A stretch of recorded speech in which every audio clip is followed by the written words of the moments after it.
All right, Baylor and UCF next up. Big 12 matchup. Of course, UCF in the Big 12 for the first time this season. UCF 11.5-point home favorites, 55 the total in this game.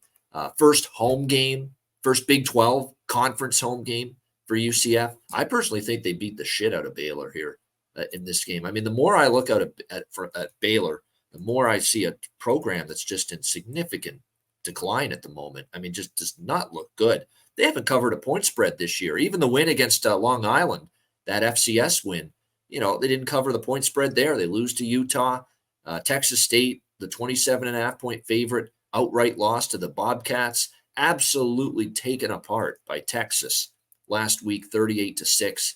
And I'm disappointed I didn't lay it with Texas. I'm always leery of laying like almost 17 with a team on the road in a rivalry game like that. But I figured Baylor was going to be in tough and didn't pull the trigger. So I'm disappointed. They're at the bounce house here, as they call it, UCF Orlando.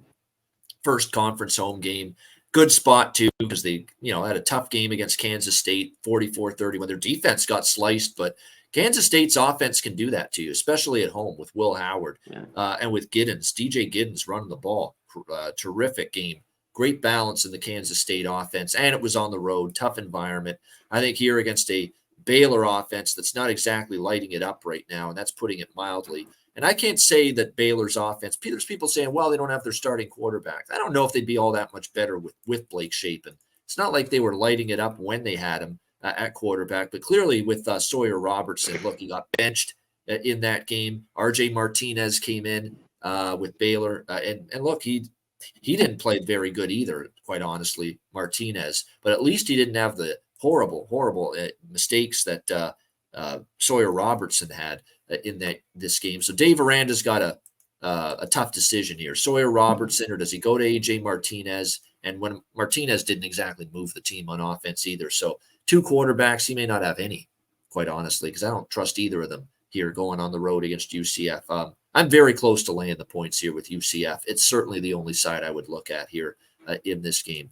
Even with the defense struggling against K-State, this is not Kansas State's offense that they're dealing with here with Baylor. Baylor cannot move the football right now. So I think it's a good matchup here for Central Florida to kind of get right. And to be honest with you, we know John Rice Plumlee out multiple weeks with the leg injury, which means it's Timmy McClain's team at quarterback. I think he's capable still. 3 touchdowns, 1 interception. He protected the football for the most part. He relied on the run game, and it's still a run-first offense, obviously under Gus Malzahn. And then you look at the Baylor defense going into this game, and the Baylor defense, as far as the rush, it's been brutal. 171 rush yards per game allowed, 4.6 yards per carry. They cannot stop the run, and that's exactly what UCF is going to be looking to do.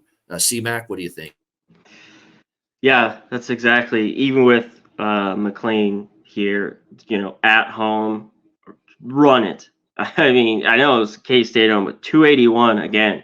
The Baylor defense just got gashed. I don't know what they do here, but I think the number, is right. I kind of lean to lay it with UCF, just how bad Baylor is. But with their backup in, I think it's there. Can Baylor do anything? Whoever's at quarterback, you're talking about Robertson. I just don't know. This Baylor team's just on a free fall. They can't even cover a number. So they're not to be back, not to be trusted right now. So I agree a little bit. Initially, I'd lean here to lay it with UCF. Yeah, I think good matchup, and I think they're going to want to play well and maybe show out. And if they can run up a little score here, if they have the opportunity, they might, because it's the first Big 12 home game for UCF as a member of the Big 12. So I think a special environment it will be at Orlando for this game.